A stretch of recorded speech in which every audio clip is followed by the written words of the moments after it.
So my key takeaway from my conversation with Christoff was, there's actually just so many, but this one for me is like, Christoff demonstrated what you could do with the passion and your experience, and also what can be done when you actually put your money where your mouth is. And that is like creating a whole youth organization that not only just empowers and enables young people, but it also upskills them for the real world, but also by giving them ownership of their voices, their stories, and their community is actually powerful. Like Christoff doesn't understand, like his work is like embodies like the decolonial work when we ask organizations to really decolonize themselves. We actually mean like empowering and giving ownership into the communities, to actually enabling them to actually make the change for themselves, not just feeding them, but teaching them how to fish. And that's what YCK does. So it just shows that it actually can be done. And you know, all it just needs is someone that is actually passionate and that cares and that has the willingness to take a risk, because that is taking a risk, investing 5K into young people. It's a risk to take, and some people might think you're mad, but Christoff didn't. He didn't care about what people thought. So that for me is just so powerful. Having spoken to Christoff, it made me reflect on my own work, because when it comes to organizations, I am very picky who I work with, who I align myself with. And it just really it gives me hope that actually in my career, I'll meet more organizations like Young Creators that actually do what they say they're going to do, and actually have respect and love for the community that they serve. And the community isn't just another bag for them. The community is actually really there to not only like nurture and grow them, but they also have something to give back to the community. So it's like a mutual exchange. So I have hope that, you know, as I go on in my career as a consultant, as a creative, that I will actually work with more organizations like that. So it just gives me hope to keep going, because sometimes I feel like giving up because of the organizations I've worked with. So yeah, like YCK is an inspiration.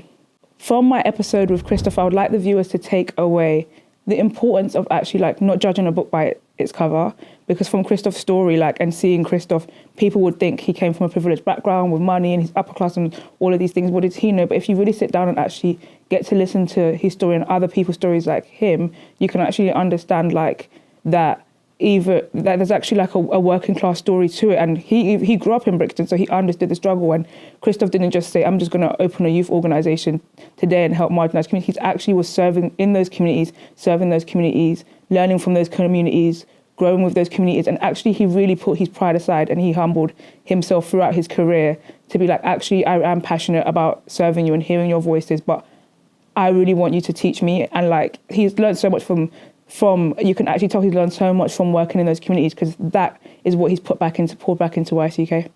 From my conversation with Christoff, my beliefs on mental health has been challenged and changed, but I don't think it's like drastic, but it just proves like my point of like this, like check on the strongest people, the people that you think, because Christoff said, I want people to know that I'm not bulletproof. And that was a powerful statement, because like when you look at Christoff, and I've been working with him for 3 years, like that's why I asked him, I said, how do you do all of this and manage your mental health? Because people, it comes off, when you see him, it's like it's easy. It's like, it's just like, oh, quick and done. But deep down inside, like there's a lot that he's had to sacrifice in order to build YCK, which includes his mental health. So it's like really and truly Christoff comes off as a strong character. So I think it's important for people to know that, you know, check up on the people that you might think are the strongest and that have it all together, because they actually do need the support. And Christoff does need the support, not only from his community, but from his friends and from, you know, his peers. So like, just check on the strongest person in your group, because they could actually be going through their worst of like on their last straw in terms of life, but they're giving their everything to community and to the work they do. My closing statement on this episode is, for the viewers, for people that are watching this, especially funders, I want funders to watch this.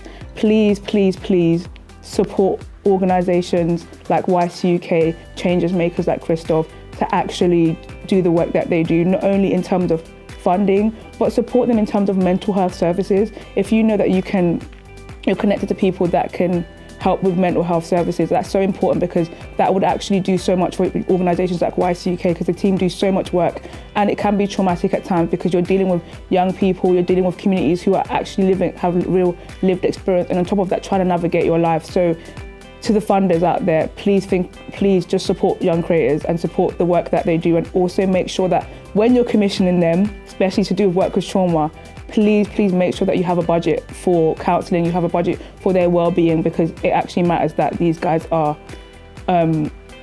they're healthy and their well-being and mental health is met, because if not, then they can't continue to do the work that they do. And without organisations like Christoff and YCK, I wouldn't be here sitting here and having this conversation with you guys. So support, please, and support not only financially but support with pro bono work.